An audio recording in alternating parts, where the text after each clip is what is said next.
Salut à tous, donc on se retrouve aujourd'hui pour la review de l'épisode 134 créé par moi-même. Donc oui, je suis un peu en retard pour cette vidéo, je suis désolé, j'ai quand même pas mal de vidéos en projet en ce moment, comme des théories par exemple, ce qui me prend énormément de temps évidemment, donc je n'ai pas forcément beaucoup de temps pour faire des vidéos. J'essaie de mettre des vidéos et tous les jours, mais comme vous l'avez vu, il y a des jours où il n'y a pas de vidéo, hein. Mais il y en a au moins une tous les 2 jours, enfin j'essaye au minimum, au minimum. Donc aujourd'hui je mets la review donc, de l'épisode 134 et demain j'essaierai de mettre la preview de l'épisode 135. Donc voilà, donc c'est parti. Donc cet épisode est intitulé Tension chez la Team Z, ou la tension de la Team Z, comme vous voulez. Et on commence l'épisode.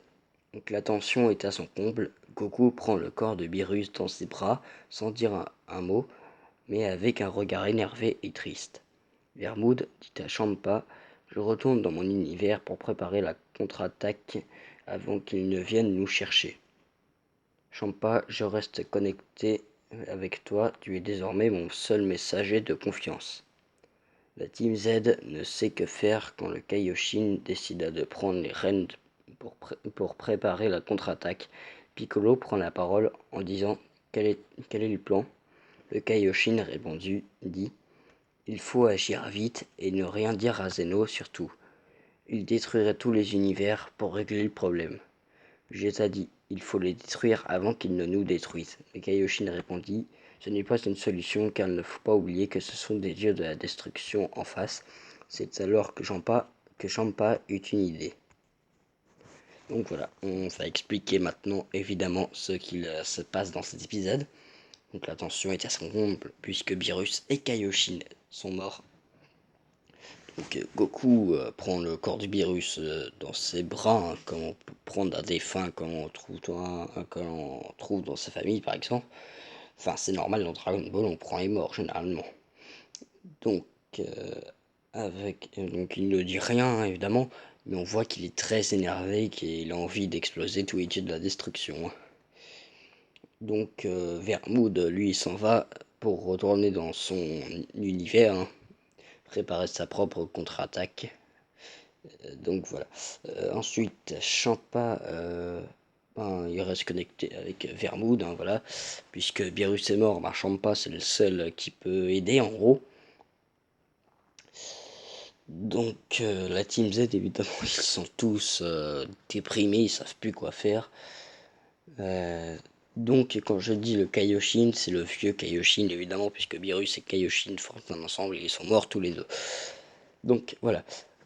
Donc Piccolo qui arrive à garder un peu son sang-froid demande un peu quel est le plan. Et puis le vieux Kaioshin il répond faut surtout rien dire à Zeno parce que sinon on va tous se faire péter. En gros c'est ça qu'il dit. Puisque Zeno avait déjà créé le tournoi du pouvoir, évidemment, et c'était pour faire évoluer un peu les mortels et dieux, enfin en gros évoluer le niveau des dieux et autres. Donc forcément, s'ils apprennent qu'ils sont tous en train de s'entretuer, ça en est fini pour tous les univers, hein. Donc voilà, ensuite, le Vegeta dit qu'il vaudrait mieux aller exploser les dieux de la destruction. Et le vieux Kaioshin dit que puisque ce sont des dieux de la destruction, il ne serait pas possible de les battre avec le niveau qu'ils ont actuellement. Voilà, donc ce n'est pas une solution, évidemment. Petite parenthèse, l'Ultra Instinct n'est pas compté actuellement dans les possibilités pour vaincre les dieux de la destruction, puisque Goku ne possède pas l'Ultra Instinct alors ça a été dit dans l'épisode 131 de DBS, officiellement, hein, que Goku ne pouvait pas réutiliser l'Ultra Instinct. Ou Migate no Gokui si vous préférez. Mais évidemment, Champa a une idée, pas évidemment. Vu comment il est intelligent, c'est plutôt étonnant, mais il a une idée. Ce que nous verrons donc dans le prochain épisode. Donc j'espère que cet épisode vous aura plu. Et puis nous on se retrouve pour de nouvelles vidéos. Et d'ailleurs, étant donné que je prépare des théories, dites-moi en commentaire si vous auriez des idées de théories Dragon Ball que je pourrais créer, enfin que je pourrais faire. Dites-moi, ça peut se faire. Donc, merci d'avoir regardé cette vidéo. Et puis nous, on se retrouve donc pour de prochaines vidéos. Salut!